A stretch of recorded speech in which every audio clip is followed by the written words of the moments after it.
திருச்சி ரயில் வழித்தடத்தில் மயிலாடுதுறை ஜங்ஷன் முக்கிய சந்திப்பாக உள்ளது. இங்கு பெருநகரமான சென்னை செல்ல காலை நேரத்தில் ரயில் இல்லாத நிலையில் பொதுமக்களின் கோரிக்கையை ஏற்று இன்டர்சிட்டி ரயில் தற்காலிகமாக இயக்கப்பட்டு வந்தது. இந்நிலையில் இன்டர்சிட்டி ரயிலை நிரந்தர ரயிலாக இயக்க வேண்டும் என்று கோரிக்கை விடுக்கப்பட்டதைத் தொடர்ந்து இன்று முதல் இன்டர்சிட்டி ரயில் நிரந்தர ரயிலாக இயக்கப்படும் என்று ரயில்வே துறை அறிவித்தது. இதனைத் தொடர்ந்து இன்று காலை 5:30 மணிக்கு திருச்சியிலிருந்து புறப்பட்டு ஏழரிமைத்து மரியானகிரைத்து வந்த புதிய இன்டர்சிட்டி நிரந்தர ரயிலுக்கு பாஜகவினர் உற்சாக வரவேற்பு அளித்தனர். மத்திய அரசு வழக்கறிஞர் ராஜேந்திரன் தலைமையில் பாஜக மாவட்ட தலைவர் நாஞ்சில் பாலு முன்னிலையில் பாஜகவினர் புதிய ரயிலை வரவேற்று கொண்டாட்டத்தில் ஈடுபட்டனர்.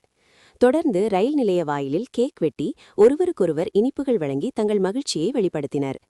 பொதுமக்களின் நீண்ட நாள் கோரிக்கையை ஏற்று நிரந்தர ரயில் சேவை தந்த பிரதமர், ரயில்வே அமைச்சர், மத்திய இணையமைச்சர், மாநில தலைவர் உள்ளிட்ட பாஜக வேலைகளுக்கு நன்றித்தரர்.